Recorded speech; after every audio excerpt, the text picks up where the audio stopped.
Hi, അപ്പോൾ എല്ലാവർക്കും ടെക്ചൈൻ്റെ weekly current affairs സെക്ഷനിലേക്ക് വീണ്ടും സ്വാഗതം.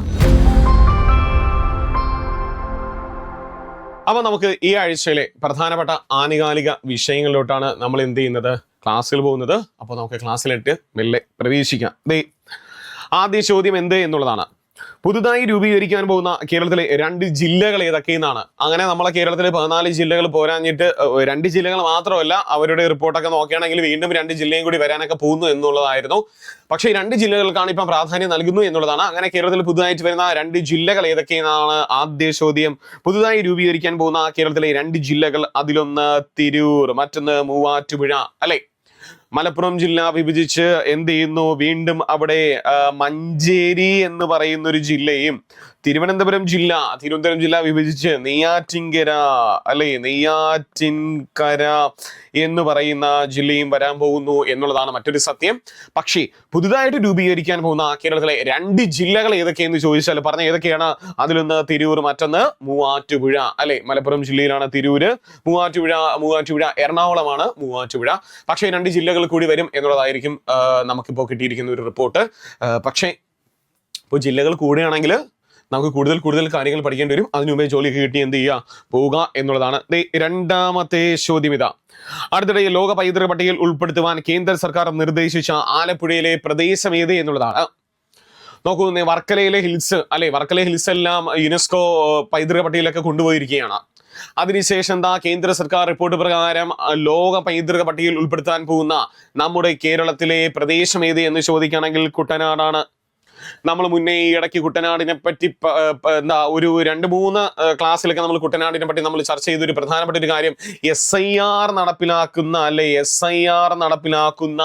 കേരളത്തിലെ ആദ്യത്തെ നിയമസഭാ മണ്ഡലം ഏതെന്ന് ചോദിക്കുകയാണെങ്കിൽ ഏതാണ്, അത് കുട്ടനാടും. SIR നടപ്പിലാക്കിയ ഈ കേരളത്തിലെ ആദ്യത്തെ ജില്ല എന്ന് ചോദിച്ചാൽ ഏതാണ്, ആലപ്പുഴയും കൂടിയാണ്. കുട്ടനാട് ഏത് ജില്ലയിലാണ് പിള്ളേരെ, ആലപ്പുഴ. അല്ലേ, ആലപ്പുഴ. അല്ലെ, കുട്ടനാട് നമുക്ക് കിഴക്കിന്റെ വെനീസ് എന്നൊക്കെ നമ്മൾ വിശേഷിപ്പിക്കുന്ന ഒരു സ്ഥലം കൂടിയാണ് കുട്ടനാട്. അങ്ങനെ യുനെസ്കോയുടെ ലോക പൈതൃക പട്ടികയിൽ എന്ത് ചെയ്യാണ്, ഉൾപ്പെടാൻ പോകുവാനായിട്ട് കേന്ദ്ര സർക്കാർ നിർദ്ദേശം നൽകിയിരിക്കുന്നു എന്നുള്ളതാണ്. അടുത്ത ചോദ്യം, വിഴിഞ്ഞം രാജ്യാന്തര തുറമുഖ പ്രവർത്തനം തുടങ്ങിയതിന് ശേഷമുള്ള 1000ാമത്തെ കപ്പൽ, ഒറ്റവത്ത് 100,000. നോക്കൂ, നമുക്കറിയാം വിഴിഞ്ഞത്തിന്റെ പ്രവർത്തനം ഇന്ത്യൻ പ്രധാനമന്ത്രി കമ്മീഷൻ ചെയ്യുന്നത് 2025 മെയ് മാസം 2-ാം തീയതിയാണ്. അല്ലെ, അത് കമ്മീഷൻ ചെയ്യുന്നത് 2025 5-ാമത്തെ മാസം മെയ് 2-ാമത്തെ തീയതി. നമ്മളൊക്കെ പഠിച്ചിട്ടുണ്ട്, 25 ഓർത്ത് കഴിഞ്ഞാൽ കിട്ടും. 5-ാമത്തെ മാസം 2-ാമത്തെ തീയതി കമ്മീഷൻ ചെയ്തതിന് ശേഷം അതുൾപ്പെടെയുള്ളതിൽ നോക്കുമ്പോൾ നമ്മുടെ 1000 കപ്പൽ ഇവിടെ വന്നു പോകുന്നു എന്നുള്ളതാണ്. 1000 കപ്പലുകൾ വന്നു പോകുന്നു. ഈ 1.5 വർഷം കൊണ്ട് 1000 കപ്പലുകൾ വന്നു പോകുന്ന ലോകത്തിലെ തന്നെ ആദ്യത്തെ പോർട്ട് എന്നൊക്കെയാണ് നമുക്ക് കിട്ടിയിരിക്കുന്ന റിപ്പോർട്ട്. കേരളത്തിൽ നമുക്ക് അഭിമാനിച്ചുകൂടെ? വിഴിഞ്ഞം രാജ്യാന്തര തുറമുഖം പ്രവർത്തനം തുടങ്ങിയതിന് ശേഷമുള്ള 1000ാമത്തെ കപ്പൽ എന്ന് ചോദിക്കുകയാണെങ്കിൽ MSC ലൂസിയാനയാണ്. 1000ാമതായി വന്നിരിക്കുന്ന ഏറ്റവും വലിയ ചരക്ക് കപ്പലാണ് MSC ലൂസിയാന. 1.5 വർഷത്തിനിടെ 1000 കപ്പലുകൾ എത്തുന്ന ലോകത്തെ ആദ്യ തുറമുഖമായി വിഴിഞ്ഞം മാറിയിരിക്കുന്നു എന്നുള്ളതാണ്. അങ്ങനെ വിഴിഞ്ഞം എന്ത് ചെയ്യുന്നു, 1.5 വർഷത്തിനിടെ 1000 കപ്പലുകൾ എത്തുന്ന ലോകത്തിലെ തന്നെ ആദ്യത്തെ തുറമുഖമായിട്ട് മാറിയിരിക്കുന്നു. വിഴിഞ്ഞം അറിയാലോ അല്ലെ, ഏത് ജില്ലയിലെന്ന് ചോദിക്കുകയാണെങ്കിൽ തിരുവനന്തപുരത്താണ് വിഴിഞ്ഞം. ഒന്ന് ഓർത്ത് വെച്ചോളുക, തിരുവനന്തപുരത്താണ്. യെസ്, തിരുവനന്തപുരം നിന്ന് സെറ്റ് ചെയ്ത് തന്നിട്ട് പോവാം.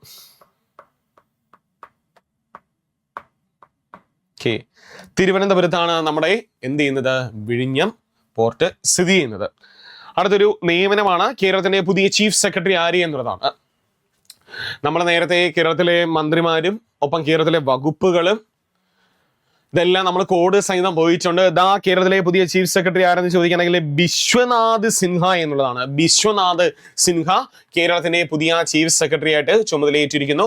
അപ്പൊ കേരളത്തിലെ ഇനി വരുന്ന എക്സാമിനൊക്കെ നമുക്ക് ചോദിക്കാവുന്ന ഒരു ചോദ്യം കൂടിയാണ്, കേരളത്തിലെ പുതിയ ചീഫ് സെക്രട്ടറി ആരെന്ന് ചോദിക്കുകയാണെങ്കിൽ ആരാണ്, അത് ബിശ്വനാഥ് സിൻഹയാണ്. കേരളത്തിലെ പുതിയ chief secretary Biswanath Sinha.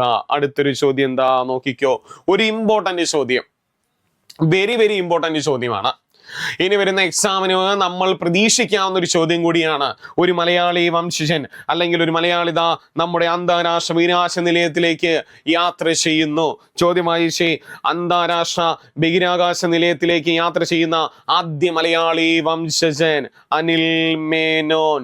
Doctor Anil മേനോനെ ഒന്ന് നോക്കി വെച്ചോളുക. അന്താരാഷ്ട്ര ബഹിരാകാശ നിലയത്തിലേക്ക് യാത്ര ചെയ്യുന്ന ആദ്യ മലയാളി വംശജൻ ആര് എന്നുള്ളതാണ് ചോദ്യം. അന്താരാഷ്ട്ര ബഹിരാകാശ നിലയത്തിലേക്ക് യാത്ര ചെയ്യുന്ന ആദ്യ മലയാളി വംശജൻ അനിൽ മേനോനാണ്. 2026 ജൂലൈ മാസം 14 കസാഖിസ്ഥാനിലെ ബൈക്കോനൂർ കോസ്മോഡ്രോമിൽ നിന്നും റഷ്യയുടെ സോയൂസ് MS-29 പേടകത്തിൽ അദ്ദേഹം യാത്ര പോകുന്നു. റഷ്യയുടെ പേടകത്തിലാണ് അദ്ദേഹം യാത്ര പോകുന്നു. ഒന്ന് നോക്കി വെച്ചോളുക.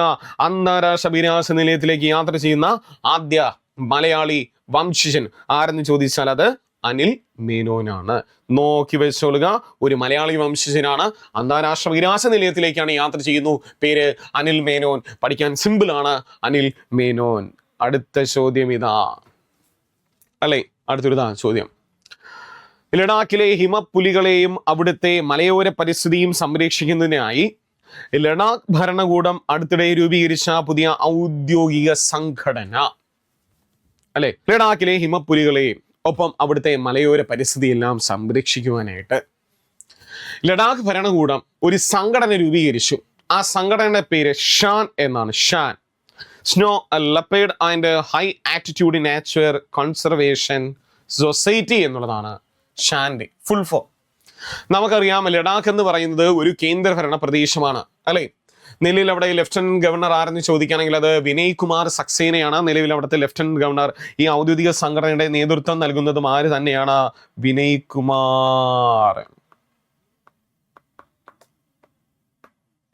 സക്സേന. കേട്ടോ, നേതൃത്വം നൽകുന്ന വ്യക്തി ആരെന്ന് ചോദിക്കുകയാണെങ്കിലും വിനയ് കുമാർ സക്സേനയാണ് നേതൃത്വം നൽകുന്ന വ്യക്തി. ഏതാണ് സംഘടന എന്ന് ചോദിച്ചാൽ ഏതാണ്? ഷാൻ സംഘടനയാണ്. ഏത് കേന്ദ്രഭരണ പ്രദേശത്ത് ഇത് പ്രവർത്തിക്കുന്നു എന്ന് ചോദിക്കുകയാണെങ്കിൽ അത് ലഡാക്ക് ആണ്. അങ്ങനെയും ചോദ്യം വരാം. ഓക്കെ, അടുത്ത ചോദ്യം ഇതാ. World economic forum energy transition ഇൻഡെക്സിൽ 2026 റിപ്പോർട്ട് വന്നിരിക്കുന്നു. അതിൽ ഇന്ത്യയുടെ സ്ഥാനം എത്ര എന്നുള്ളതാണ്. അപ്പോൾ 2026 world economic forum energy transition ഇൻഡെക്സിൽ ഇന്ത്യയുടെ സ്ഥാനം ചോദിക്കുകയാണെങ്കിൽ, എനർജി ട്രാൻസിഷൻ ഇൻഡെക്സിൽ ഇന്ത്യയുടെ സ്ഥാനം ചോദിക്കുകയാണെങ്കിൽ അത് ആഗോളതലത്തിൽ നമ്മുടെ സ്ഥാനം 70ാം സ്ഥാനമാണ്. നമ്മുടെ സ്ഥാനം ചോദിക്കുകയാണെങ്കിൽ 70ാം സ്ഥാനമാണ്. അവിടെ 1ാം സ്ഥാനം നിൽക്കുന്ന രാജ്യം സ്വീഡനാണ്. 1ാം സ്ഥാനം ഏത് രാജ്യം എന്ന് ചോദിച്ചാൽ ഏതാണ്? 1ാം സ്ഥാനം സ്വീഡനാണ്. 1ാം സ്ഥാനം ഏത് രാജ്യം എന്ന് ചോദിച്ചാൽ ഏതാണ്? സ്വീഡനാണ്. ഇന്ത്യയുടെ സ്ഥാനം ചോദിക്കുകയാണെങ്കിൽ എത്രാം സ്ഥാനമാണ്? അത് 70ാം സ്ഥാനമാണ്. നോക്കി വെച്ചോളണേ. അടുത്തതാ നോക്കിക്കോ. നമ്മൾ കമ്മീഷൻ ചെയ്തിരിക്കുന്ന 3 പ്രധാനപ്പെട്ട യുദ്ധക്കപ്പലുകളാണ്. ശത്രുക്കളുടെ റഡാറുകളിൽ പെടാതെ സ്റ്റെൽത്ത് സാങ്കേതിക വിദ്യയും അത്യാധുനിക ആയുധ സെൻസർ സംവിധാനങ്ങൾ ഉൾപ്പെടുത്തി ഇന്ത്യൻ നാവികസേനയുടെ കരുത്ത് വർദ്ധിപ്പിക്കുവാൻ ഇന്ത്യ കമ്മീഷൻ ചെയ്ത പുതിയ കപ്പലുകൾ ഏതൊക്കെയെന്നാണ്. ഇന്ത്യ അടുത്തിടെ 3 പ്രധാനപ്പെട്ട കപ്പലുകൾ കമ്മീഷൻ ചെയ്തിരിക്കുന്നു. ആ കമ്മീഷൻ ചെയ്തിരിക്കുന്ന കപ്പലുകളാണ് അതിലൊന്ന് INS ദുനാഗിരി, മറ്റൊന്ന് INS ഷൻശോധക് എന്നുള്ളതാണ്. INS ഷൻശോധക് എന്നുള്ളതാണ്. മറ്റൊന്ന് INS ആഗ്രേ. 3 കപ്പലുകൾ നമ്മൾ എന്ത് ചെയ്തിരിക്കുകയാണ്? കമ്മീഷൻ ചെയ്തിരിക്കുന്നു എന്നുള്ളതാണ്. ക്വസ്റ്റ്യൻ വെരി ഇമ്പോർട്ടൻ്റ് ആയിട്ടിരിക്കുന്ന ഒരു ക്വസ്റ്റ്യൻ ആണ്. ശത്രുക്കളുടെ റഡാറുകളിൽ പെടാതെ സാങ്കേതിക വിദ്യയും അത്യാധുനിക ആയുധ സെൻസർ സംവിധാനങ്ങൾ ഉൾപ്പെടുത്തി ഇന്ത്യൻ നാവികസേനയുടെ കരുത്ത് വർദ്ധിപ്പിക്കുവാൻ ഇന്ത്യ കമ്മീഷൻ ചെയ്ത പുതിയ കപ്പലുകളാണ് 3 പ്രധാനപ്പെട്ട കപ്പലുകൾ. ഒന്ന് നോക്കി വെച്ചോളുക. ചോദിച്ചാൽ നമ്മൾ എഴുതണം. 2 പ്രധാനപ്പെട്ട സംഭവങ്ങളുടെ 25 വർഷവും 51ാം വർഷവും ആചരിച്ചു അല്ലെങ്കിൽ കഴിഞ്ഞു എന്നുള്ളതാണ്. അതിലൊന്ന് 2001 ജൂൺ 22 കേരളത്തെ നടുക്കിയ കടലുണ്ടി തീവണ്ടി ദുരന്തത്തിന് 2026 25 വർഷം തികഞ്ഞു എന്നുള്ളതാണ് അല്ലെ. 2021 ജൂൺ മാസം 22-ാം തീയതി അല്ലെ മംഗലാപുരം ചെന്നൈ എക്സ്പ്രസ് എന്ത് ചെയ്യുന്നു? കടലുണ്ടിയിൽ അല്ലെ അപകടത്തിൽപ്പെടുന്നു. കുറച്ച് പേര് അന്തരിക്കുകയൊക്കെ ചെയ്ത അങ്ങനെ കേരളത്തെ കുലുക്കിയ ഒരു പ്രധാനപ്പെട്ട ഒരു അപകടം കൂടിയായിരുന്നു കടലുണ്ടി തീവണ്ടി അപകടം. അങ്ങനെ 2026 ജൂൺ 22 എത്ര വാർഷികമായിരിക്കുന്നു? 25 വർഷം കഴിഞ്ഞിരിക്കുന്നു എന്നുള്ളതാണ്. 25 വർഷം കഴിഞ്ഞിരിക്കുന്നു. അതേപോലെ മറ്റൊരു പ്രധാനപ്പെട്ട ഇമ്പോർട്ടൻ്റ് ആണ്. 2026 ജൂൺ 25 രാജ്യത്ത് ഏർപ്പെടുത്തിയ ദേശീയ അടിയന്തരാവസ്ഥയുടെ 51ാം വാർഷികം ഇവിടെ കഴിഞ്ഞിരിക്കുകയാണ് അല്ലെ. അപ്പോൾ 1975 ജൂൺ മാസം 25 രാജ്യത്ത് ഏർപ്പെടുത്തുന്നത് ആദ്യമായിട്ട് ഒരു അടിയന്തരാവസ്ഥ ഏർപ്പെടുത്തുകയാണ്. രാജ്യത്ത് അടിയന്തരാവസ്ഥ ഏർപ്പെടുത്തുന്നു 1975 ജൂൺ മാസം 25 അടിയന്തരാവസ്ഥ പ്രഖ്യാപിക്കുന്നു. അന്ന് ഇന്ത്യയുടെ പ്രധാനമന്ത്രിയായിരുന്ന ഒരു വ്യക്തി ഇന്ദിരാഗാന്ധിയും അന്ന് ഇന്ത്യയുടെ രാഷ്ട്രപതിയായിരുന്നത് ഡോക്ടർ ഫക്രുദ്ദീൻ അലി അഹമ്മദുമായിരുന്നു. അങ്ങനെ അടിയന്തരാവസ്ഥയുടെ 51ാം വാർഷികം ആചരിച്ചിരിക്കുന്നു. ഒന്ന് നോക്കി വെച്ചോളുക, ഇതൊക്കെ ചോദിക്കാവുന്ന ചോദ്യങ്ങളാണ് എന്നുള്ളതാണ്. നോക്കിക്കേ, നമ്മുടെ ക്രൈം റെക്കോർഡ്സ് ബ്യൂറോ പുറത്തിറക്കിയ ഒരു പുതിയ ആപ്പാണ്. നിയമപാലകർക്ക് കുറ്റകൃത്യങ്ങളുമായി ബന്ധപ്പെട്ട വിവരങ്ങൾ വേഗത്തിൽ ലഭ്യമാക്കുന്നതിനായിട്ട് നാഷണൽ ക്രൈം റെക്കോർഡ്സ് ബ്യൂറോ പുറത്തിറക്കിയ പുതിയ ആപ്ലിക്കേഷൻ. നല്ലൊരു ചോദ്യം, ഒന്നുകൂടി വായിക്കുന്നു. നിയമപാലകർക്ക് കുറ്റകൃത്യങ്ങളുമായി ബന്ധപ്പെട്ട വിവരങ്ങൾ വേഗത്തിൽ ലഭ്യമാക്കുന്നതിനായി നാഷണൽ ക്രൈം റെക്കോർഡ്സ് ബ്യൂറോ പുറത്തിറക്കിയ പുതിയ ആപ്ലിക്കേഷൻ എന്ന് ചോദിച്ചാൽ അത് അഭിഗ്യാൻ ആപ്പ് എന്നുള്ളതാണ്. അഭിഗ്യാൻ ആപ്പ് എന്നുള്ളതാണ്. ആ ആപ്പിന്റെ പേര് ചോദിക്കുകയാണെങ്കിൽ എഴുതണം അഭിഗ്യാൻ ആപ്പ് എന്നുള്ളതാണ്. ഒന്ന് നോക്കി വെച്ചോളുക, നമ്മുടെ നാഷണൽ ക്രൈം റെക്കോർഡ്സ് ബ്യൂറോ പുറത്തിറക്കിയിരിക്കുന്ന ഒരു പ്രധാനപ്പെട്ട ഒരു ആപ്പും കൂടിയാണിത്. ഒരു നമ്പറാണ് അല്ലെ. നമുക്കറിയാം, നമ്മളെ സെൻസസ് മെല്ലെ സ്റ്റാർട്ട് ചെയ്യുന്നു. കേരളത്തിലൊക്കെ എന്താ പറയുന്നത്, 2027 സെൻസസ് പൂർണ്ണമായിട്ട് പൂർത്തീകരിക്കും എന്നുള്ളതാണ്.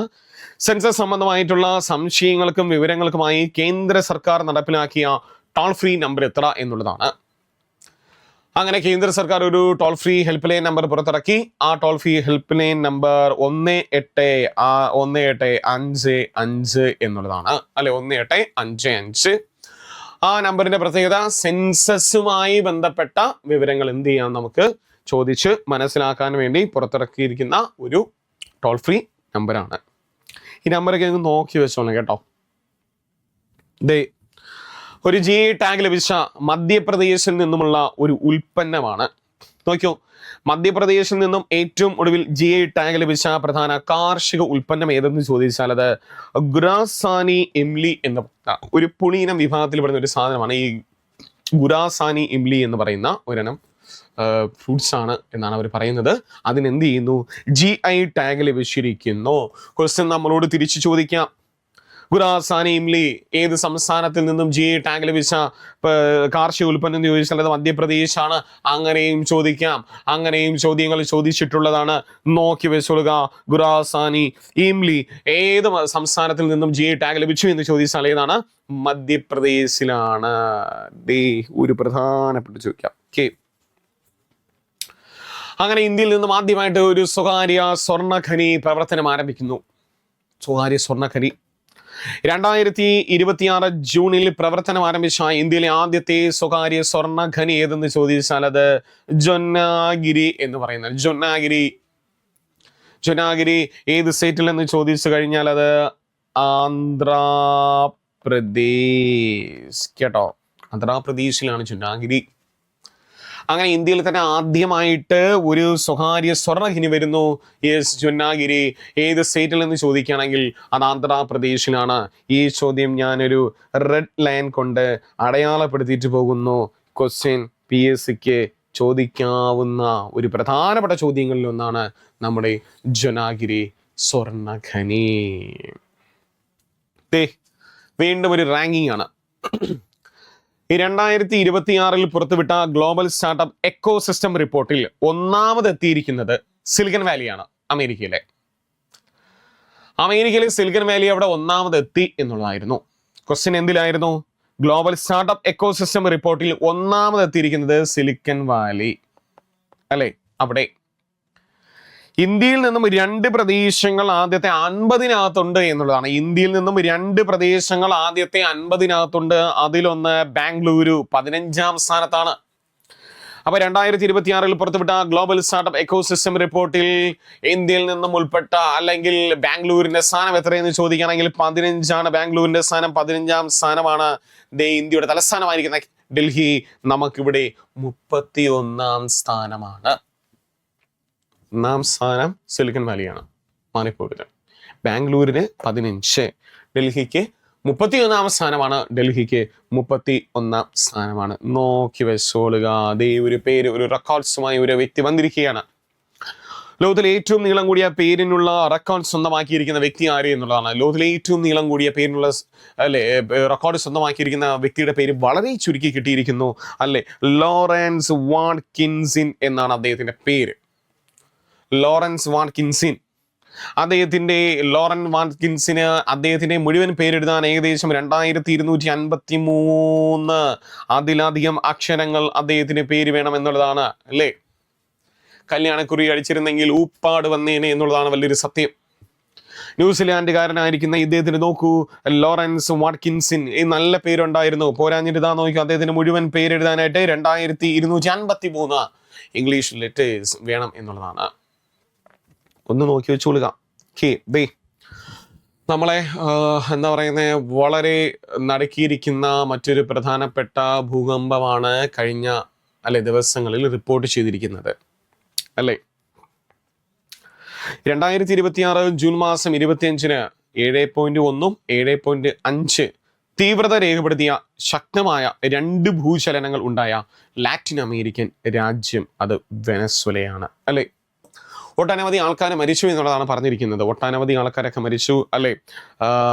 അവിടുത്തെ വെനസ്വേലയുടെ നിലവിലെ താൽക്കാലിക പ്രസിഡന്റ് ആയിരിക്കുന്ന ഡെൽസി റോഡ്രിഗസ്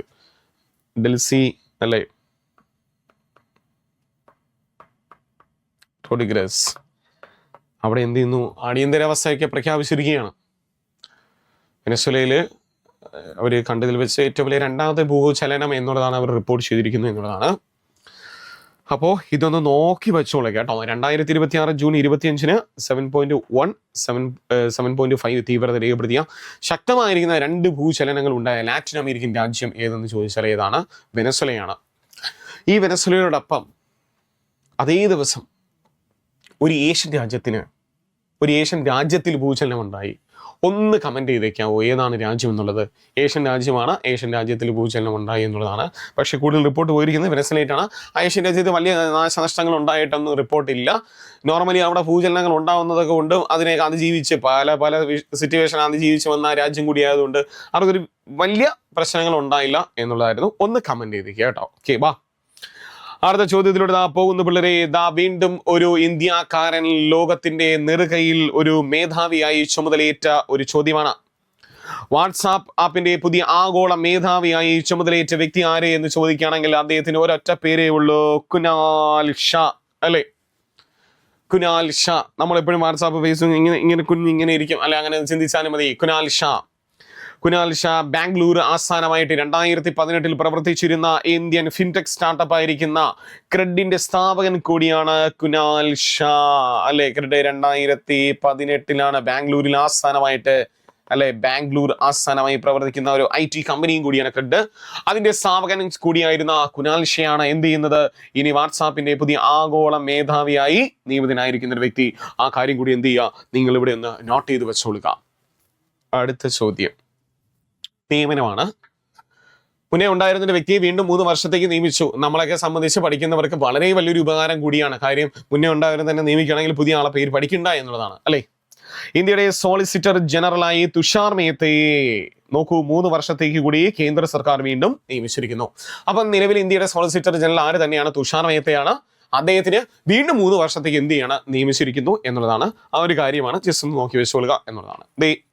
മറ്റൊരു നിയമനം, നാഷണൽ സ്റ്റാറ്റിസ്റ്റിക്കൽ കമ്മീഷൻ ചെയർപേഴ്സണായി നിയമിതനായ വ്യക്തി ആര് എന്നുള്ളതാണ് അല്ലെ. NSC national statistical commission 2006 July മാസം 12-ാം തീയതിയാണ് NSC നിലവിൽ വരുന്നത്. 2006 ജൂലൈ 12. ആസ്ഥാനം ചോദിക്കുകയാണെങ്കിൽ ന്യൂഡൽഹിയിലാണ്. അവിടെ NSCയുടെ നാഷണൽ സ്റ്റാറ്റിസ്റ്റിക്കൽ കമ്മീഷൻ ചെയർപേഴ്സണായി നിയമിതനായ വ്യക്തി സായിബാൽ ചതോപാധ്യായ എന്ന് പറഞ്ഞൊരു വ്യക്തിയാണ്. സായിബാൽ ചതോപാധ്യായ ഏതിൻ്റെയാണ്? നാഷണൽ സ്റ്റാറ്റിസ്റ്റിക്കൽ കമ്മീഷൻ ചെയർപേഴ്സണായിട്ട് നിയമിതനായ വ്യക്തി ആരെന്ന് ചോദിച്ചാൽ ആരാണ്? സായിബാൽ ചതോപാധ്യായ. നാഷണൽ സ്റ്റാറ്റിസ്റ്റിക്കൽ കമ്മീഷൻ വരുന്നത് 2006 ജൂലൈ മാസം 12-ാം തീയതിയാണ് വരുന്നു. ആസ്ഥാനം എവിടെ നിന്ന് ചോദിക്കണമെങ്കിൽ എവിടെയാണ് ആസ്ഥാനം? ന്യൂഡൽഹിയിലാണ്. ഓക്കെ, അടുത്ത ചോദ്യത്തിലൂടെ നമുക്ക് മെല്ലെ പ്രവേശിക്കാം. വീണ്ടും ഒരു നിയമനമാണ് 2026-2027 കാലയളവിലേക്കുള്ള ഫിനാൻഷ്യൽ ആക്ഷൻ ടാസ്ക് ഫോഴ്സിന്റെ വൈസ് പ്രസിഡന്റായി നിയമിതനായിരിക്കുന്ന വ്യക്തി ആര് എന്നുള്ളതാണ്. വൈസ് പ്രസിഡന്റായി നിയമിതനായിരിക്കുന്ന അല്ലെങ്കിൽ തിരഞ്ഞെടുത്ത ഇന്ത്യക്കാരൻ ആരെന്ന് ചോദിച്ചാൽ അത് വിവേക് അഗർവാൾ ആണ്. ഇന്ത്യക്കാരൻ ആരെന്ന് ചോദിച്ചാൽ വിവേക് അഗർവാൾ ആണ്. ഓക്കെ, ഇത് 2010 ജൂൺ മാസം 25-ാം തീയതി 2010 ജൂൺ മാസം 25-ാം തീയതി രൂപീകരിച്ചിരിക്കുന്ന ഒരു സംഘടനയും കൂടിയാണ് ഫിനാൻഷ്യൽ ആക്ഷൻ ടാസ്ക് ഫോഴ്സ് എന്ന് പറയുന്നത്. 2010 ജൂൺ 25-ന്. ഇതിൽ ആകെ അംഗരാജ്യങ്ങളുടെ എണ്ണം ചോദിക്കണമെങ്കിൽ 40 അംഗരാജ്യങ്ങളുണ്ട്. ഈ 40 അംഗരാജ്യങ്ങൾ കൂടി വരാം. ഇപ്പൊ ഈ പറഞ്ഞിട്ട് പോകുന്ന നിമിഷം വേണമെങ്കിൽ ഒരു അംഗരാജ്യം വരാം എന്നുള്ളതാണ്. ഓക്കെ, ഇന്ത്യ 36ാമത് അംഗമായിട്ട് വന്ന രാജ്യം കൂടിയാണ്. ഇന്ത്യ 36ാമത് അംഗം കൂടിയായിരുന്നു ഇന്ത്യ. ഓക്കെ, 36ാമത്തെ അംഗം കൂടിയാണ് ഇന്ത്യ. അപ്പോൾ ആ ഫിനാൻഷ്യൽ ആക്ഷൻ ടാസ്ക് ഫോഴ്സിന്റെ വൈസ് പ്രസിഡന്റായി തെരഞ്ഞെടുക്കപ്പെട്ട ഒരു ഇന്ത്യക്കാരനാണ്, പേര് വിവേക് അഗർവാൾ. നോക്കി വെച്ചുകൊടുക്കാം.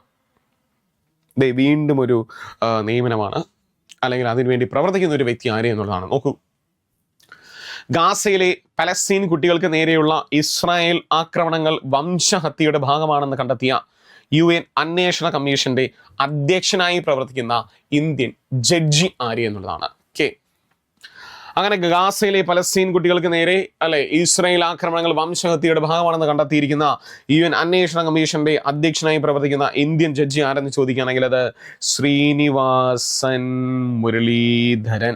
കേട്ടോ, ശ്രീനിവാസൻ മുരളീധരനാണ് ഇതിനുവേണ്ടി അല്ലെങ്കിൽ ആ കമ്മീഷനിൽ പ്രവർത്തിക്കുന്ന ഇന്ത്യൻ ജഡ്ജി ആരെന്ന് ചോദിച്ചാൽ ആരാണ്?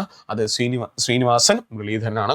ഒന്ന് നോക്കി വെച്ചോളുക. ഈ ചോദ്യങ്ങളൊക്കെ നമുക്ക് ചോദിക്കാം. ഡിഗ്രി ലെവലിനൊക്കെ ചോദിക്കാൻ പറ്റുന്ന ഒരു ചോദ്യം കൂടിയാണേ.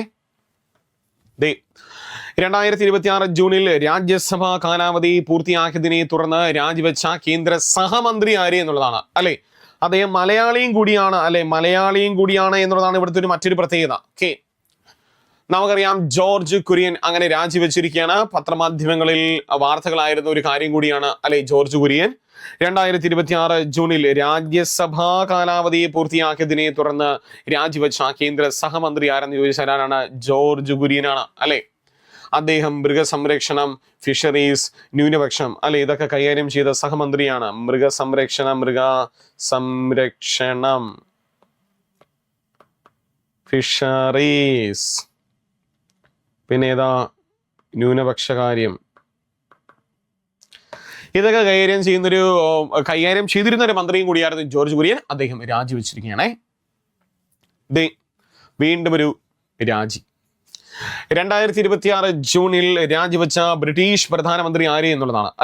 2026 ജൂണിൽ രാജിവെച്ചിരിക്കുന്ന ബ്രിട്ടീഷ് പ്രധാനമന്ത്രി ആരെന്ന് ചോദിച്ചാലാണ് കെയർ സ്റ്റാമർ ആണ്. ലേബർ പാർട്ടിക്കാരനായിരിക്കുന്ന കെയർ സ്റ്റാമർ ബ്രിട്ടീഷ് പ്രധാനമന്ത്രിയായിരുന്നു. അദ്ദേഹം എന്ത് ചെയ്യുകയാണ്? രാജിവെച്ചിരിക്കുന്നു. 2026 ജൂണിൽ രാജിവെച്ച ബ്രിട്ടീഷ് പ്രധാനമന്ത്രി കെയർ സ്റ്റാമർ ആണ്. അപ്പൊ രാജിവെച്ച കെയർ സ്റ്റാമർ ഏത് രാജ്യത്തിന്റെ പ്രധാനമന്ത്രി ആയിരുന്നു എന്ന് ചോദിച്ചാൽ ബ്രിട്ടൻ. ആ ചോദ്യം നമ്മൾ നോക്കിക്കൊള്ളുക. ഇവിടെ നമ്മളൊരു പ്രശസ്ത മലയാള കവി അദ്ദേഹം അന്തരിച്ചിരിക്കുകയാണ്. 2026 ജൂണിൽ അന്തരിച്ച പ്രശസ്ത മലയാള കവി ആരെന്ന് ചോദിച്ചാൽ പി നാരായണക്കുറുപ്പ് അന്തരിച്ചിരിക്കുകയാണ്. അദ്ദേഹത്തിന് 1991 ഓടക്കുഴൽ പുരസ്കാരവും 2022 അദ്ദേഹത്തിന് പത്മശ്രീ പുരസ്കാരം ലഭിച്ച ഒരു വ്യക്തിയും കൂടിയാണ് അദ്ദേഹം. പി നാരായണക്കുറുപ്പ് ഓടക്കുഴൽ. 1991 കൃതി നിശാഗന്ധി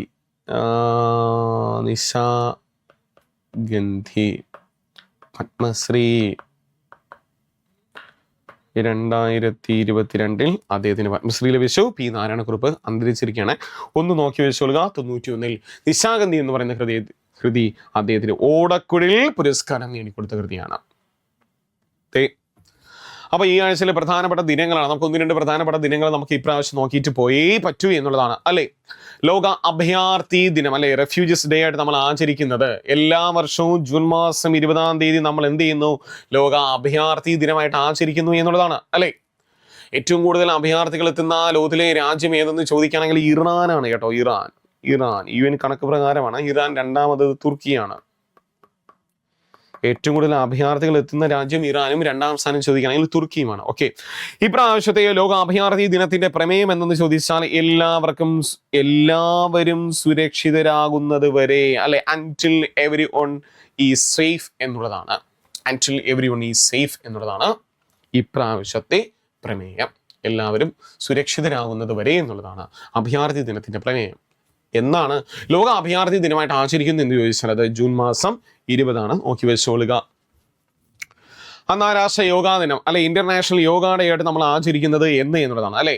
എല്ലാ വർഷവും ജൂൺ മാസം 21-ാം തീയതി നമ്മൾ ഇന്റർനാഷണൽ യോഗ ഡേ ആയിട്ട് നമ്മൾ ആചരിക്കുന്നു. ഇപ്രാവശ്യത്തെ യോഗാ ദിനത്തിന്റെ പ്രമേയം ചോദിക്കുകയാണെങ്കിൽ യോഗ ഫോർ ഹെൽത്ത് ഏജിങ് എന്നുള്ളതാണ് അല്ലെ. ഏജിങ് എന്നുള്ളതാണ്, യോഗ ഫോർ ഹെൽത്ത് ഏജിങ് എന്നുള്ളതാണ് ഇപ്രാവശ്യത്തെ പ്രമേയം. പ്രമേയത്തെക്കാൾ നമ്മളോട് ഇപ്രാവശ്യം ചോദിക്കാനുള്ള ഒരു പ്രധാനപ്പെട്ട ഒരു ചോദ്യം, ഇപ്രാവശ്യത്തെ യോഗാ ദിനത്തിന്റെ വേദി അല്ലെ. വേദി ചോദിച്ചു കഴിഞ്ഞാൽ അത് വെസ്റ്റ് ബംഗാളിലെ കൽക്കത്തയാണ്. ഈ പ്രാവശ്യത്തെ അന്താരാഷ്ട്ര യോഗാ ദിനത്തിന്റെ വേദി വെസ്റ്റ് ബംഗാളിലെ കൽക്കത്തയാണ്. എന്നാണ് യോഗാ ദിനമെന്ന് ജൂൺ മാസം 21-ാം തീയതിയാണ്. അന്നാണ് മ്യൂസിക് ഡേ ആയിട്ടൊക്കെ നമ്മൾ എന്ത് ചെയ്യുന്നത്, ഇന്റർനാഷണൽ മ്യൂസിക് ഡേ ആയിട്ടൊക്കെ ആചരിക്കുന്നു. ജൂൺ മാസം 21-ാം തീയതിയാണ് അല്ലെ. പാട്ട് കേട്ട് യോഗ ചെയ്യുക അല്ലെ. യെസ്, അതൊക്കെ നമ്മൾ പഠിച്ചിട്ടുണ്ട്. ഇതൊന്ന് നോക്കി വെച്ചു കൊടുക്കുക. അടുത്ത ചോദ്യം, ഡീകാർബണൈസേഷൻ ഡേ അല്ലെ. ലോക ഡീകാർബണൈസേഷൻ ഡേ ആയിട്ട് ആചരിക്കുന്നത് ജൂൺ മാസം 25-ാം തീയതിയാണ്. ലോക ഡീകാർബണൈസേഷൻ ഡേ ആയിട്ട് ആചരിക്കുന്നത് ജൂൺ മാസം 25. വെരി ഇമ്പോർട്ടിംഗ് ഡേ ആണ്. അന്താരാഷ്ട്ര ലഹരി വിരുദ്ധ ദിനം എന്നുള്ളതാണ്. അന്താരാഷ്ട്ര ലഹരി വിരുദ്ധ ദിനമായിട്ട് നമ്മൾ ആചരിക്കുന്നത് ജൂൺ മാസം 26-ാം തീയതി അല്ലെ. അന്താരാഷ്ട്ര ലഹരി വിരുദ്ധ ദിനമായിട്ട് നമ്മൾ ആചരിക്കുന്നു. ലഹരിക്കെതിരെ കേരള സർക്കാർ ഒരു പദ്ധതി കൊണ്ടുവരുന്നു, ഓപ്പറേഷൻ തൂഫാൻ അല്ലെ. നടപ്പിലാക്കിക്കൊണ്ടിരിക്കുകയാണ് ഓപ്പറേഷൻ തൂഫാൻ. എന്താണ് ഇപ്രാവശ്യത്തെ ലഹരി വിരുദ്ധ ദിനത്തിന്റെ പ്രമേയം? ഡ്രഗ്സ് പ്രോബ്ലം അല്ലെ, persisting issue, new challenges, innovative response എന്നുള്ളതാണ് നമ്മുടെ ഇപ്രാവശ്യത്തെ പ്രമേയം. പക്ഷേ ഇവിടെ ഏറ്റവും പ്രധാനം, എന്നാണ് നമ്മൾ ലോക ലഹരി വിരുദ്ധ ദിനമായിട്ട് ആചരിക്കുന്നത് എന്നുള്ളൊരു ചോദ്യം നമ്മളോട് ഇപ്രാവശ്യം ചോദിക്കും. വൈ നമ്മൾ ഒരു ഓപ്പറേഷൻ തൂഫാൻ നമ്മൾ നടപ്പിലാക്കുന്നു? അതുകൊണ്ട് തന്നെയാണ്. ഒന്ന് നോക്കി വെച്ചോളുക. നമ്മളോട് ചോദിച്ചാൽ എഴുതുക. അന്താരാഷ്ട്ര ലഹരി വിരുദ്ധ ദിനമായിട്ട് നമ്മൾ ആചരിക്കുന്നു. ലോക ലഹരി വിരുദ്ധ ദിനം ജൂൺ മാസം 26. സ്പോർട്സുമായി ബന്ധപ്പെട്ട ചോദ്യമാണ്. നമുക്ക് മെല്ലെ പോകാം. 2026 ദോഹ ഡയമണ്ട് ലീഗ് പുരുഷന്മാരുടെ ജാവലിൻ ത്രോയിൽ 1-ാം സ്ഥാനം നേടിയിരിക്കുന്ന വ്യക്തി ആര് എന്നുള്ളതാണ്. ജാവലിൻ ത്രോയിൽ 1-ാം സ്ഥാനം നേടിയിരിക്കുന്നത് ഒരു ശ്രീലങ്കക്കാരനായിരിക്കുന്ന റുമേഷ് തരംഗ പതിരാജ എന്ന് പറഞ്ഞൊരു വ്യക്തിയാണ്. ജാവലിൻ ത്രോയിൽ 1-ാം സ്ഥാനം അല്ലെ. മിക്കവാറും ദോഹ ഡയമണ്ട് ലീഗിലൊക്കെ ഇന്ത്യക്കൊക്കെ 1-ാം സ്ഥാനം കിട്ടിക്കൊണ്ടിരിക്കുകയായിരുന്നു. പക്ഷേ ഇപ്രാവശ്യം ശ്രീലങ്കക്കാരനായിരിക്കുന്ന റുമേഷ് തരംഗ പതിരാജ 1-ാം സ്ഥാനം നേടിയിരിക്കുന്നു. 88.86 മീറ്ററാണ് അദ്ദേഹം പറഞ്ഞിരിക്കുന്നത്. 88.68 മീറ്ററാണ്. 88.68 മീറ്റർ അദ്ദേഹം പറഞ്ഞു. ആ ഡയമണ്ട് ലീഗിൽ മത്സരിച്ച ഇന്ത്യക്കാരനായിരുന്നു നീരജ് ചോപ്ര. 4-ാം സ്ഥാനം കൊണ്ട് നമുക്ക് എന്ത് ചെയ്യാൻ പറ്റി, മടങ്ങേണ്ടി വന്നു അല്ലെ. 85.69 മീറ്റർ എറിഞ്ഞ് നീരജ് ചോപ്ര 4-ാം സ്ഥാനമാണ്. നീരജ് ചോപ്ര, റുമേഷ് തരംഗ പതിരാജ, പേരൊക്കെ ഒന്ന് നോക്കി വെച്ചോളൂ. കാര്യം 2026 ഏഷ്യൻ ഗെയിംസിൽ ഈ ശ്രീലങ്കയ്ക്ക് വന്ന് മത്സരിക്കാം. അപ്പൊ ജാവലിൻ ത്രോയൊക്കെ ഉണ്ട്, നോക്കി വെച്ചോളുക. പക്ഷേ ഏഷ്യൻ ഗെയിംസിൽ നീരജ് ചോപ്ര നേടും എന്നുള്ളതാണ് നമുക്ക് പറയാനുള്ളത്. നേരട്ടെ. ആ നീരജ് ചോപ്രയ്ക്ക് 2026 ഇന്ത്യൻ അത്ലറ്റിക്സ് അവാർഡ് ലഭിച്ചിരിക്കുകയാണ്. വളരെ ഒന്ന് നോക്കാം. അങ്ങനെ ഇന്ത്യൻ അത്ലറ്റിക്സ് അവാർഡ് നൽകി തുടങ്ങുന്നു. 2026 ഇന്ത്യൻ അത്ലറ്റിക്സ് അവാർഡ് ആർക്കൊക്കെ ലഭിച്ചു എന്നുള്ളതാണ് നമ്മൾ നോക്കുന്നത്. ശ്രദ്ധിച്ചിരുന്നു. ഒരു ചോദ്യം ഉറപ്പാണ്, വരച്ചിട്ടിട്ട് പോകുന്നു. ഒരു ചോദ്യം ഉറപ്പ്. മികച്ച പുരുഷ അത്ലറ്റ് ആരെന്ന് ചോദിച്ചാൽ അത് നീരജ് ചോപ്രയാണ്. അപ്പോ 2026 ഇന്ത്യൻ അത്ലറ്റിക്സ് അവാർഡിലും മികച്ച പുരുഷ അത്ലറ്റ് ആരെന്ന് ചോദിച്ചാൽ നീരജ് ചോപ്ര. ഇവന്റ് നമുക്കറിയാം, ജാവലിൻ ത്രോ. മികച്ച വനിതാ അത്ലറ്റ് ആരെന്ന് ചോദിക്കുകയാണെങ്കിൽ പരിൽ ചൗധരി അല്ലെ. വനിതാ അത്ലറ്റ് പരിൽ ചൗധരിയാണ്. Steeplechase. Parul Chaudhary 3000 metre സ്റ്റീപ്പിൾ ചേസിൽ ഇന്ത്യക്ക് വേണ്ടി ഏഷ്യൻ ഗെയിംസിൽ സ്വർണ്ണ മെഡൽ നേടിത്തരുന്ന കായിക താരം കൂടിയായിരുന്നു പരുൾ ചൗധരി. അല്ലെ, ചരിത്രത്തിൽ ആദ്യമായിട്ട് അത്ലറ്റിക്സിൽ ഒളിമ്പിക്സിൽ സ്വർണ്ണം നേടിത്തന്ന കായിക താരം കൂടിയായിരുന്നു നീരജ് ചോപ്ര. അപ്പൊ മികച്ച പുരുഷ താരമാരെന്ന് ചോദിച്ചാൽ നീരജ് ചോപ്ര, മികച്ച വനിതാ താരമാരെന്ന് ചോദിച്ചാൽ അത് പരുൾ ചൗധരി. ചൗധരി ഒട്ടക്കാരിയാണ്. മികച്ച യുവ അത്ലറ്റ്, പുരുഷ വിഭാഗത്തിൽ മികച്ച യുവ അത്ലറ്റായി തിരഞ്ഞെടുത്തത് ഷാനവാസ് ഖാനാണ്. ഏതാണ് ഇവന്റെന്ന് ചോദിക്കുകയാണെങ്കിൽ ലോങ് ജമ്പ് ആണ് Shanavas Khan. Under 20 national record കൂടി ചാടിയിരിക്കുന്ന ഒരു വ്യക്തിയും കൂടിയാണ് ഷാനവാസ് ഖാൻ. 8.23 മീറ്റർ ചാടി ഷാനവാസ് റെക്കോർഡ് ഇട്ടിരിക്കുന്നു. ഇനി യുവ അത്ലറ്റിക്സിൽ വനിതാ വിഭാഗം ആർക്ക് ലഭിച്ചു, അല്ലെങ്കിൽ വനിത ആരെന്ന് ചോദിക്കുകയാണെങ്കിൽ അത് പൂജ സിംഗ് ആണ്. ഹൈ ജമ്പുകാരിയായിരിക്കുന്ന പൂജ സിംഗ്. റെക്കോർഡോടെ പൂജയും എന്ത് ചെയ്യുന്നു, അല്ലെ, മീറ്റിൽ മെഡൽ നേടിയിരിക്കുന്നു പൂജ സിംഗ്. ഇന്ത്യൻ അത്ലറ്റിക്സ് അവാർഡിൽ മികച്ച കോച്ച് ആരെന്ന് ചോദിച്ചാൽ അത് പർവീർ സിംഗ് ആണ്. വളരെ പർവീർ സിംഗ്. പർവീർ സിംഗ് ഏതാണ് ഇവനെന്ന് ചോദിച്ചാൽ ത്രോയിങ് ആണ്. ത്രോയിങ് അല്ലെ, ത്രോയിങ്, ജാവലിൻ ത്രോയും ഉണ്ടായിരുന്നു, ഒപ്പം ഷോർട്ട് പുട്ടില് ത്രോയും ഉണ്ടായിരുന്നു. അന്നൂർ റാണിയുടെ കോച്ചാണ്. അന്നൂർ റാണി കേട്ടിട്ടുണ്ടായിരിക്കും ഞാൻ പ്രതീക്ഷിക്കുന്നു. ത്രോയിങ് അന്നൂർ റാണിയുടെ കോച്ചും കൂടിയായിരുന്നു ഈ പർവീർ സിംഗ്. അന്നൂർ റാണി ഏഷ്യൻ ഗെയിംസിൽ ജാവലിൻ ത്രോയില് ഇന്ത്യക്ക് വേണ്ടി സ്വർണ്ണ മെഡൽ നേടിത്തന്നായിരുന്നു 2022 ഏഷ്യൻ ഗെയിംസിൽ. 19ാമത് ഏഷ്യൻ ഗെയിംസിൽ ജാവലിൻ ത്രോയില് അന്നൂർ റാണി. തജീന്ദർ പാൽ സിംഗ്ദൂർ ഷോർട്ട് പുട്ടുകാരനാണ്. അദ്ദേഹം നമുക്ക് സ്വർണ്ണം നേടിത്തരുന്നു. അവരുടെ കോച്ചായിരുന്നു പർവീർ സിംഗ്. പക്ഷേ നമുക്കിവിടെ പ്രധാനം ഈ പേരുകളാണ്. ലൈഫ് ടൈം അച്ചീവ്മെന്റ് പുരസ്കാരം ലഭിച്ചിരിക്കുന്നു. അതിൽ 2 മലയാളികൾ. ലൈഫ് ടൈം അച്ചീവ്മെന്റ് പുരസ്കാരം അതിൽ 2 മലയാളികളാണ്. അതിലൊന്ന് പി ടി ഉഷ, മറ്റൊന്ന് അഞ്ജു ബോബി ജോർജ്. മൊത്തം 4 പേർക്കിൽ അതിൽ 2 മലയാളികളാണ്. ഒന്ന് പി ടി ഉഷ, അല്ലെ, ഒളിമ്പിക്സിന്റെ ഫൈനലിൽ അത്ലറ്റിക്സിൽ പ്രവേശിച്ചു. അല്ലെ, ഒളിമ്പിക്സിന്റെ അത്ലറ്റിക്സിന്റെ ഫൈനലിൽ പ്രവേശിക്കുന്ന ആദ്യ ഇന്ത്യൻ വനിത, മലയാളി വനിത പി ടി ഉഷ. അഞ്ജു ബോബി ജോർജ്, അല്ലെ, നമ്മുടെ മികച്ച അത്ലറ്റ് കായിക താരമായിരിക്കുന്ന അഞ്ജു ബോബി ജോർജ്. P T Usha, Anju Bobby George. ഒപ്പം ലഭിച്ച 2 പേർ ഗുർബച്ചൻ സിംഗ് രന്ധാവ്, മറ്റൊന്ന് ബഹദൂർ സിംഗ് ചൗഹാൻ. ഗുർബച്ചൻ സിംഗ് രന്ധാവ് ഓട്ടക്കാരനാണ്. ഏഷ്യൻ ഗെയിംസിൽ സ്വർണ്ണ മെഡൽ ജേതാവും കൂടിയാണ് ഗുർബച്ചൻ സിംഗ്. ഗുർബച്ചൻ സിംഗ് എന്നൊക്കെ നമുക്കൊരു നേതാവിന്റെ ഒരു പേരൊക്കെ വരും, അതുകൊണ്ടാണ്. ഓക്കെ, ബഹദൂർ സിംഗ് ചൗഹാൻ ഷോർട്ട് പുട്ടാണ്. പുള്ളി ത്രോയാണ്. Okay, short പുട്ടുകാരനാണ്. പക്ഷേ ഇവിടെ പ്രധാനം 2 മലയാളികളുണ്ട്, നോക്കി വെച്ചോളുക. ലൈഫ് ടൈം അച്ചീവ്മെന്റ് പുരസ്കാരം 2 പേർക്ക്, അതിൽ 4 പേർക്ക്, അതിൽ 2 മലയാളികൾ. മറക്കല്ലേ. ഇന്ത്യൻ അണ്ടർ 18 ബോയ്സ് വോളിബോൾ ടീമിന്റെ മുഖ്യ പരിശീലകനായി നിയമിതനായിരിക്കുന്ന ഒരു വ്യക്തി ആര് എന്നുള്ളതാണ്. അല്ലെങ്കിൽ മുഖ്യ പരിശീലകനായിട്ട് നിയമിതനായിരിക്കുന്ന വ്യക്തിയെ സാധാരണ നമ്മൾ നോക്കാറില്ല. പക്ഷേ ഒരു മലയാളി അവിടെ പരിശീലകനായി ഇന്ത്യൻ അണ്ടർ 18 ബോയ്സ് വോളിബോൾ ടീമിന്റെ പരിശീലകൻ ആരെന്ന് ചോദിച്ചാൽ അത് ടോം ജോസഫ് ആണ്. അല്ലെ, മലയാളിയാണ് ടോം ജോസഫ്. ഓക്കെ, അതുകൊണ്ടാണേ. പ്രധാനപ്പെട്ട ഒരു ചോദ്യമാണ്. 2026 ഏഷ്യൻ ഗെയിംസിന്റെ ഭാഗമായി ഏഷ്യൻ ഗെയിംസ് റണ്ണിന് ഭാഗമായ കേരളത്തിലെ സ്റ്റേഡിയം ഏത് എന്നുള്ളതാണ്. അല്ലെ, തിരുവനന്തപുരം ജില്ലക്കാരെ കണ്ടിട്ടുണ്ടായിരിക്കും. വാഹനത്തിലൂടെ ഏഷ്യൻ ഗെയിംസിന്റെ അനൗൺസ്മെന്റ് ചെയ്ത് ഇങ്ങനെ ഒരു സ്റ്റേഡിയം സെറ്റ് ചെയ്ത് അവിടെ ഓട്ടോ ഒക്കെ നടത്തിയായിട്ട് അല്ലെ വന്നിരിക്കുന്നു എന്നുള്ളതാണ്. അങ്ങനെ കേരള യൂണിവേഴ്സിറ്റി സ്റ്റേഡിയം എവിടെയാണ് സ്ഥിതി ചെയ്യുന്നത്? തിരുവനന്തപുരത്തെ കേരള യൂണിവേഴ്സിറ്റി സ്റ്റേഡിയമാണ് ഏഷ്യൻ ഗെയിംസിന്റെ ഭാഗമായി ഏഷ്യൻ ഗെയിംസ് റണ്ണിന് ഭാഗമായ കേരളത്തിലെ സ്റ്റേഡിയം. ഒന്ന് നോക്കി വെച്ചോളുക. അല്ലെ, എന്താണ് ഈ പ്രാവശ്യത്തെ ഏഷ്യൻ ഗെയിംസ്, എവിടെ വെച്ചൊക്കെ നടക്കുന്നു എന്നുള്ളതും കൂടി ഒന്ന് പറഞ്ഞുതരാം. ഈ പ്രാവശ്യത്തെ ഏഷ്യൻ ഗെയിംസ് 2 സ്ഥലങ്ങളിൽ നടക്കുന്നു. ഒന്ന് നഗോയ, മറ്റൊന്ന് ഐച്ചി. ഇത് എവിടെയാണ് രാജ്യമെന്ന് ചോദിച്ചാൽ ജപ്പാനാണ്. ജപ്പാൻ.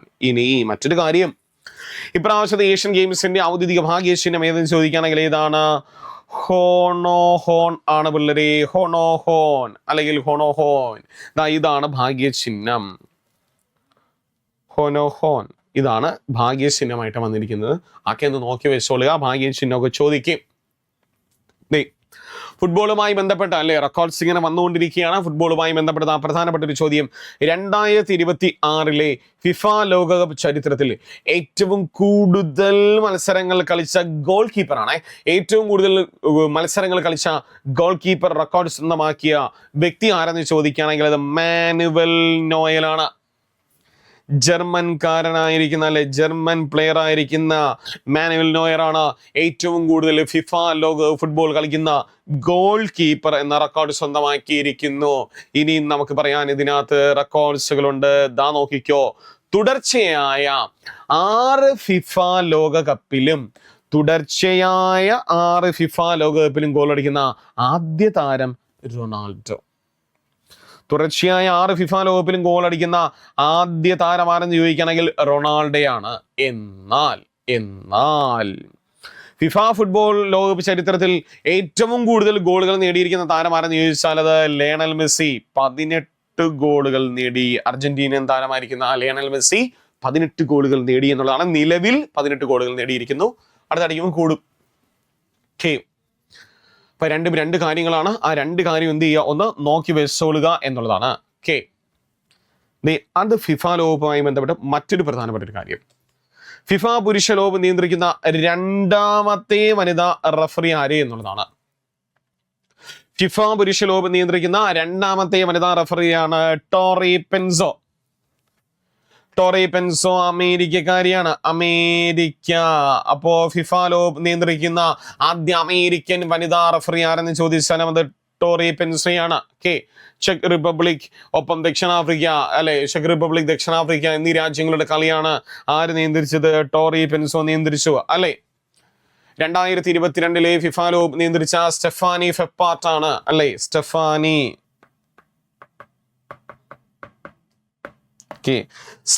ഫെപ്പാർട്ടാണ് ഫിഫ ലോക നിയന്ത്രിക്കുന്ന ആദ്യ വനിത. ഇത് ചോദിച്ചൊരു ചോദ്യമാണ്. സ്റ്റെഫാനിയൊക്കെ ഒന്ന് ഓർത്ത് വെച്ചോളുക എന്നാണ്. അടുത്ത ചോദ്യം നോക്കിക്കോ. 2026 ജൂണിൽ വിസ്ഡം മാഗസിന്റെ കവർ പേജിൽ ഇടം നേടിയ ഇന്ത്യൻ ക്രിക്കറ്റർ. വിസ്ഡം മാഗസിൻ അല്ലെങ്കിൽ വിസ്ഡം മാസികയുടെ കവർ പേജിൽ ഇടം നേടിയ ഇന്ത്യൻ ക്രിക്കറ്റർ ആരെന്ന് ചോദിച്ചാൽ ആരാ? വൈഭവ് സൂര്യവംശി അല്ലെ. വൈഭവ് സൂര്യവംശി ഇന്ത്യൻ ടീമിൽ ഇടം നേടിയിരിക്കുന്നു. റെക്കോർഡ്സിനെ മറികടക്കാൻ പോകുന്നു. സച്ചിന്റെ റെക്കോർഡ് മറികടക്കാൻ പോകുന്നു എന്നുള്ളതാണ് അല്ലെ.